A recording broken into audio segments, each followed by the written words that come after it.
Les montagnes du Colorado rural se dressaient en silence. Elles veillaient sur le sanctuaire de la faune de Mountain Ridge. À l'intérieur du sanctuaire, un choix difficile était en train d'être fait. Un tout petit lionceau était en difficulté. Il s'appelait Milo. Il avait été retiré à sa famille. Il ne grandissait pas en force. Maintenant, il gisait dans un coin de sa pièce. C'était une petite boule de poil. Il ne voulait pas manger. Son magnifique pelage doré était terne. Il était seul, et son esprit s'éteignait. Les vétérinaires avaient tout essayé. Les soigneurs animaliers travaillaient jour et nuit. Mais rien n'y faisait. Milo s'affaiblissait de plus en plus. L'espoir s'amenuisait. Puis, une nouvelle idée surgit. C'était une idée étrange. C'était une dernière chance. Un chaton de lynx roux avait été secouru. Il s'appelait Jasper. Il était minuscule et sauvage. Il était aussi seul. C'était un orphelin, tout comme Milo. Ils étaient deux prédateurs. Ils venaient de mondes différents. Un lion et un lynx roux ne se rencontreraient jamais dans la nature. Cette idée allait à l'encontre de la nature. Elle allait à l'encontre de la science. Mais c'était leur seul espoir. Ce qui a commencé comme un plan désespéré est devenu quelque chose d'incroyable. Personne n'aurait pu deviner ce qui allait se passer. Milo deviendrait un lion de 400 livres. Jasper resterait un petit lynx roux de 30 livres. Un roi de la savane et une créature furtive. Voici l'histoire de leur lien. Une histoire sur la façon dont deux cœurs sauvages se sont trouvés. Le soleil du matin touchait la cime des pins. La docteure Eva Reed était déjà au travail. Elle était la vétérinaire en chef du sanctuaire. Ses bottes faisaient des bruits sourds sur le sentier en béton. Elle portait une planchette à pince. Aujourd'hui n'était pas un jour normal. Elle entra dans la nurserie. La pièce était chaude et propre. Clara, une soigneuse expérimentée, leva les yeux. « Comment va notre petit ?» demanda Eva. Le visage de Clara était empreint d'inquiétude. « Pas bien, dit-elle. Sa température est normale. Mais il ne veut toujours pas manger. » Elle montra le coin. Un petit corps doré était recroquevillé. C'était Milo. C'est le 3e jour. Il a à peine touché à son lait. Eva s'agenouilla près de l'enclos. Milo n'avait que 8 semaines. Il était beaucoup plus petit que ses frères et sœurs. Son pelage n'était pas brillant et sain. Il était le plus petit des 4 lionceaux. Dès le début, il avait été faible. « Je craignais que cela n'arrive, » dit Eva. Elle prit des notes sur sa planchette. Ce n'est plus seulement une question physique. Il se sent seul. Sa famille lui manque. Retirer Milo avait été une décision difficile. Pendant des semaines, il l'avait observé. Ses frères et sœurs étaient grands et forts. Ils le repoussaient loin du lait de sa mère. Sa mère, Nala, essayait de l'aider. Mais Milo continuait de s'affaiblir. Puis il a contracté une infection pulmonaire. Eva a dû le déplacer à la nurserie. Il devait lui prodiguer des soins spéciaux. Le traitement a fonctionné. L'infection a disparu. Mais l'esprit de Milo était brisé. Les lions sont des animaux sociaux. Ils ont besoin de leur famille. Le personnel s'occupait de lui toute la journée. Mais les soins humains ne suffisaient pas. Il avait besoin d'un autre lion. « Avez-vous eu des nouvelles des autres sanctuaires ?» demanda Clara. Il cherchait un autre lionceau pour Milo. Eva secoua la tête. Non. Il n'y a pas d'autre lionceau de son âge en ce moment. Nous pourrions attendre quelques mois. Ensuite, nous pourrions le présenter au lion plus âgé. Il pourrait ne pas survivre quelques mois, dit Clara à voix basse. La porte s'ouvrit. Arthur Vance entra. Il était le directeur du sanctuaire. Il avait 65 ans. Il travaillait avec la faune depuis plus de 40 ans. Son visage était ridé par le soleil et par des années de soucis. J'ai peut-être une idée, dit-il. Sa voix profonde emplit la pièce silencieuse. Ce n'est pas une idée ordinaire. Je viens d'être au téléphone avec un groupe de sauvetage dans l'Idaho. Eva le regarda, attendant. Ils ont un chaton de lynx roux, dit Arthur. Une compagnie forestière a fait fuir sa mère. Le chaton a environ 6 semaines. Il est en bonne santé, mais il doit apprendre à être un chat. Les sourcils d'Eva se haussèrent. Un lynx roux? Pour Milo? Nous avons déjà mis des espèces différentes ensemble, lui rappela Arthur. Tu te souviens du guépardo et du chiot berger. Mais un lynx roux et un lion, objecta Eva. Ils viennent de continents différents. Et la différence de taille sera énorme quand ils grandiront. C'est vrai, dit Arthur. Mais pour l'instant, ce ne sont que des petits. Ils ont tous les deux besoin d'un ami. Ils jouent de manière similaire. Le lynx roux ne sera ici que pour un court moment. Quand Milo sera assez fort pour être avec d'autres lions, le lynx roux pourra intégrer un programme pour sa propre espèce. Eva se retourna vers Milo. Le lionceau n'avait pas bougé. Ses yeux étaient ouverts mais semblaient vides. Sa respiration était superficielle. Il n'avait plus de temps. Il n'avait plus d'idée. Quel est le nom du lynx roux? Demanda-t-elle. Un léger sourire apparut sur le visage d'Arthur. Il l'appelle Jasper. 2 jours plus tard, une camionnette arriva. Elle venait du groupe de sauvetage de l'Idaho. Eva et Arthur attendaient. Une femme nommée Lena Sky sortit du siège conducteur. C'était une réhabilitatrice de la faune d'origine amérindienne. Heureux de vous voir, Lena, dit Arthur en lui serrant la main. 6 heures de route avec un chaton de lynx roux bruyant, dit Lena avec un sourire fatigué. Je pense que nous avons tous les deux besoin de bien nous étirer. Elle se dirigea vers l'arrière de la camionnette. Elle ouvrit les portes. À l'intérieur se trouvait une caisse de transport robuste. Un petit animal tacheté faisait les 100 pas à l'intérieur. Il émettait de petits sons aigus. Il a été très sage, en réalité, dit Lena.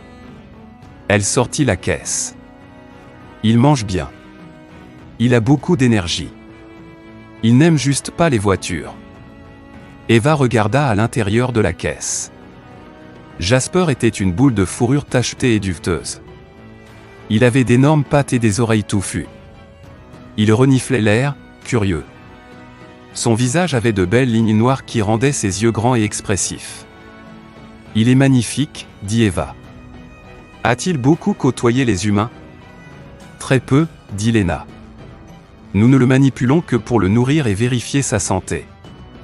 Nous voulons le relâcher dans la nature un jour. Mais d'abord, il doit socialiser avec d'autres chats. Tous nos autres lynx roux sont adultes. Ils transportèrent la caisse dans une pièce spéciale. Elle était à côté de la nurserie de Milo. Une grande fenêtre reliait les 2 pièces. Il y avait aussi une petite porte. Le personnel pourrait l'ouvrir quand il jugerait le moment venu. Laissons d'abord Jasper s'habituer à la pièce, dit Arthur. Il a eu une journée stressante. Lena posa la caisse sur le sol. Elle ouvrit lentement la porte. Jasper resta à l'intérieur. Il se tapit. Ses yeux bleuâtres observaient le nouvel espace. C'est bon, petit, murmura Lena. Ce n'est que pour un petit moment. Cela t'aidera à rentrer chez toi. Après quelques minutes, Jasper sortit. Il se déplaçait lentement et prudemment. C'était un chat sauvage. Il renifla chaque coin de la pièce. Son corps était tendu. Il semble s'installer, nota Eva. Devrions-nous laisser Milo le voir? Arthur hocha la tête. Ils allèrent dans la chambre de Milo. Le lionceau était toujours couché dans son coin. Il ne semblait pas les remarquer. Eva le prit doucement dans ses bras. Il était léger. Elle le porta jusqu'à la grande fenêtre. Au début, Milo ne réagit pas. Ses yeux étaient ternes. Puis, de l'autre côté de la vitre, Jasper se tourna. Les 2 petits se regardèrent. Quelque chose changea dans les yeux de Milo. C'était une minuscule étincelle. « Eh bien, regardez-moi ça », murmura Arthur. C'est la plus grande réaction qu'il ait eue depuis des jours. Les oreilles de Milo s'avancèrent. Il leva un peu la tête. Il regarda Jasper Explorer. Pour la première fois depuis longtemps, le lionceau était attentif. « Allons-y doucement », dit Eva. L'espoir était dans sa voix. « Nous les laisserons s'observer pendant quelques jours. » Mais Jasper avait d'autres plans. Le lendemain matin, Eva arriva au sanctuaire. La nurserie était pleine de bruit et d'activité. Clara la rejoignit dans le couloir. Elle avait l'air à la fois inquiète et amusée. « Vous n'allez pas le croire, dit-elle. » Elle conduisit Eva vers la nurserie. Jasper est sorti de sa chambre la nuit dernière. La caméra de sécurité le montre se faufilant par un petit conduit. Nous ne pensions pas qu'il pouvait passer. Le cœur d'Eva se serra. Est-il sorti? Où est-il? Clara secoua la tête. C'est ça le truc. Il n'est pas sorti. Il est allé dans la chambre de Milo. Elles atteignirent la fenêtre. Eva halta.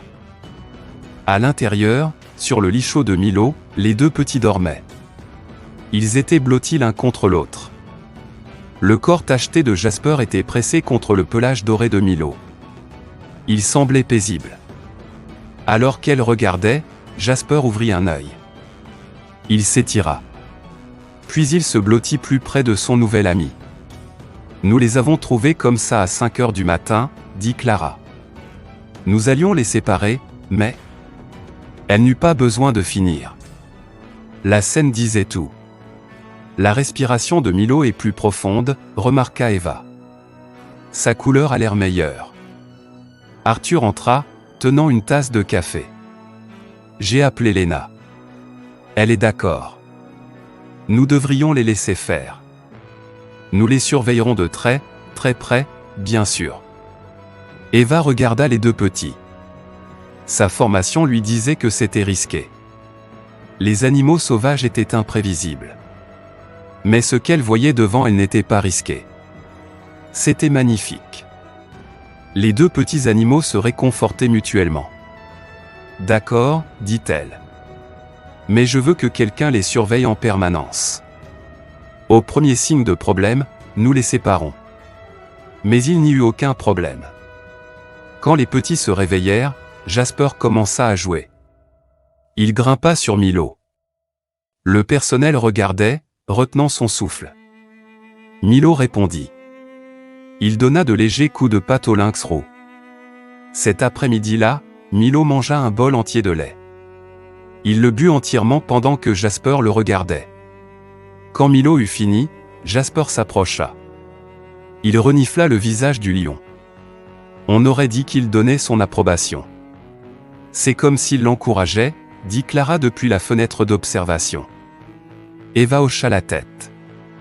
Les chats se toilettent mutuellement pour créer des liens. Jasper le fait, même s'ils sont d'espèces différentes. Dans les jours qui suivirent, Milo changea complètement. Le petit triste et fatigué se mit à jouer. Au début, il était lent. Puis il commença à se battre et à poursuivre Jasper. Il était encore petit pour son âge, mais il devenait plus fort chaque jour. Jasper était un bon ami. Il semblait comprendre la faiblesse de Milo. Il jouait doucement. Quand Milo était fatigué, Jasper se blottissait à côté de lui. Sa présence semblait calmer le lionceau. 3 semaines plus tard, Eva était dans son bureau. Elle regardait les fiches de santé de Milo. Il avait pris près de 2 livres. C'était une grande amélioration. On frappa à sa porte, ce qui la fit lever les yeux. « Entrez », dit-elle. Ce n'était pas un soigneur. C'était le sénateur Davis, un politicien de l'État. Arthur Vance était avec lui.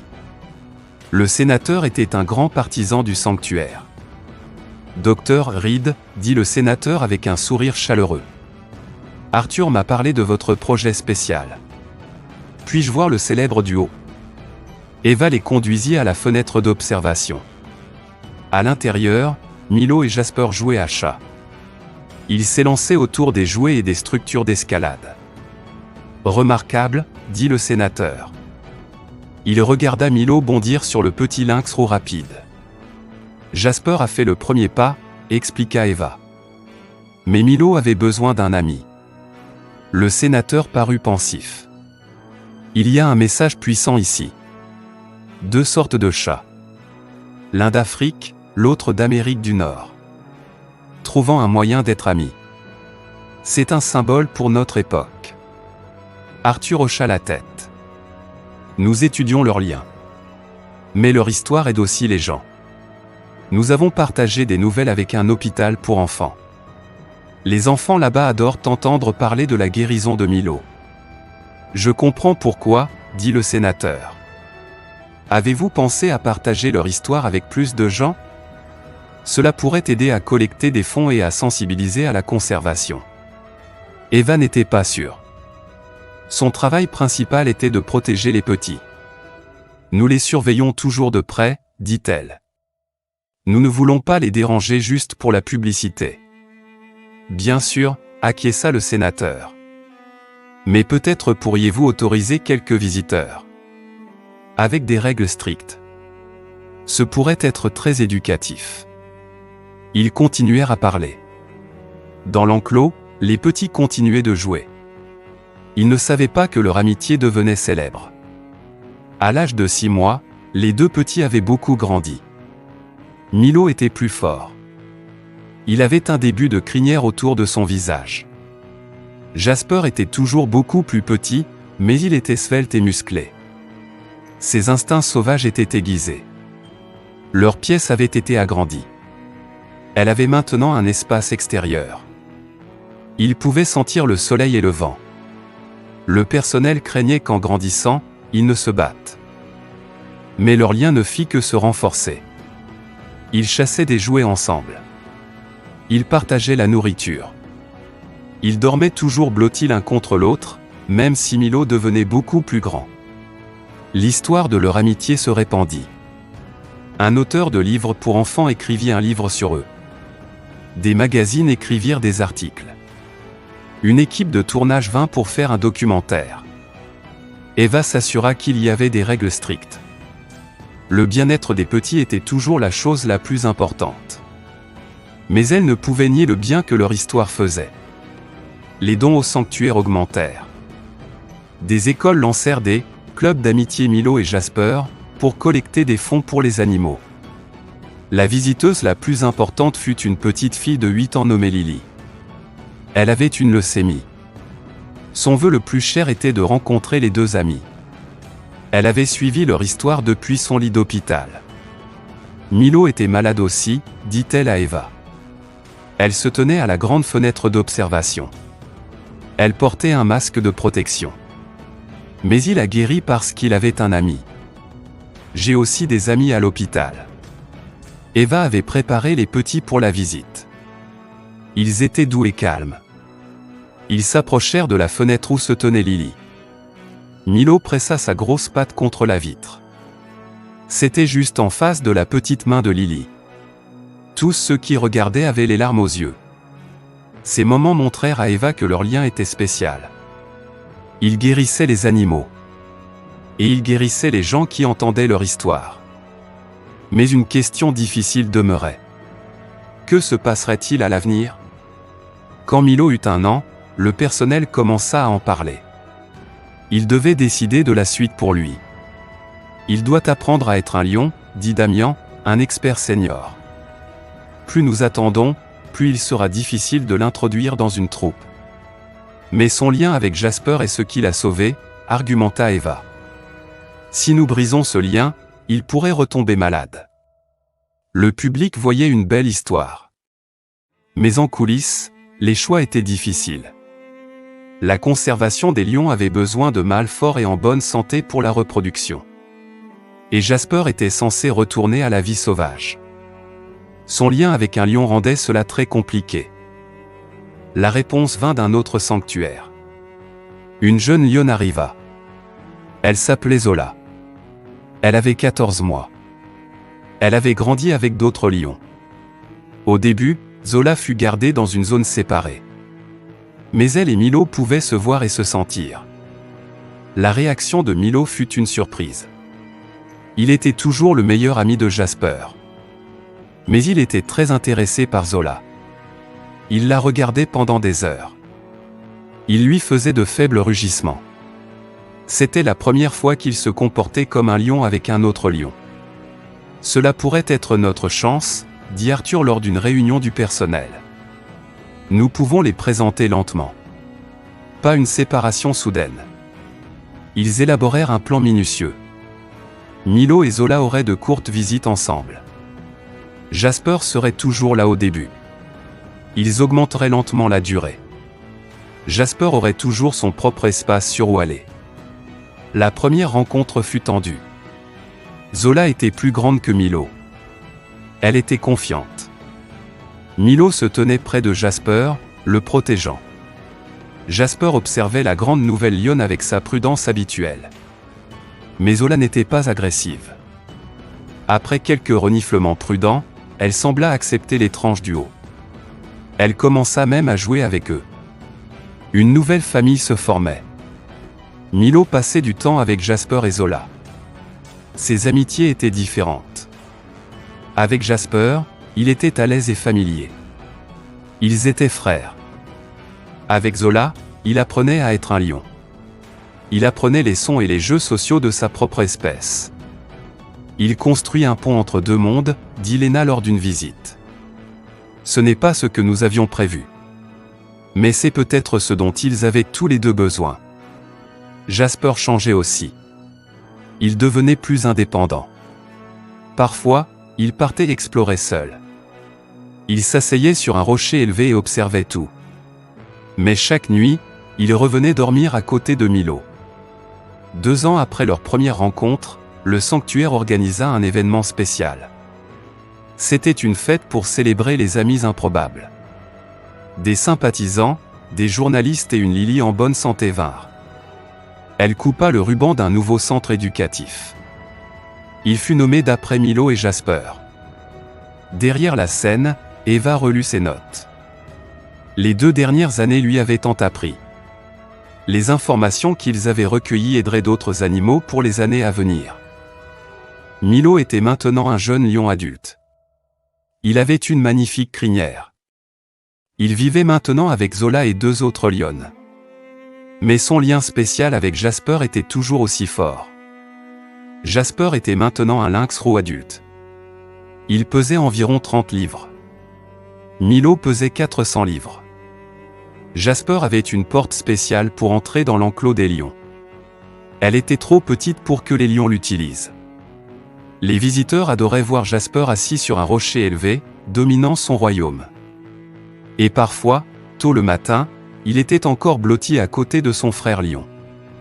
Eva se leva pour prononcer son discours. Sur de grands écrans derrière elle, des photos de Milo et Jasper défilaient. « Mesdames et messieurs, commença-t-elle. Il y a 2 ans, nous avons pris un risque. Nous avons cru au pouvoir de l'amitié. Ce que nous avons vu était un miracle. Dans l'habitat voisin, Milo s'étirait au soleil. Il n'était pas au courant de la fête. Jasper apparut sur une branche au-dessus de lui. Il regarda leur maison partagée. Puis il sauta pour rejoindre son ami. L'énorme lion donna un coup de tête au petit lynx roux. Ensemble, ils regardèrent l'horizon. Leur amitié était une belle lumière dans le monde. Plus tard dans la nuit, la foule était partie. Eva fit une dernière vérification. Les lions étaient dans leur maison de nuit. Mais Jasper était toujours dehors. Il semblait attendre. « Allez, mon grand » appela-t-elle doucement. « Il est temps de rentrer. » Le lynx roux la regarda.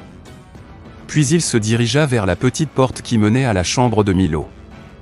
Il s'arrêta. Il jeta un regard en arrière vers Eva. Elle crut voir une lueur de fierté dans ses yeux. Puis il disparut à l'intérieur pour retrouver son ami. Eva sourit. Elle ferma son carnet. Certains liens étaient simplement faits pour exister. Ils ne suivaient pas les règles que les humains attendaient. Et dans cette vérité, il y avait de l'espoir. De l'espoir pour tous les êtres vivants qui essaient de trouver leur chemin dans un monde en changement.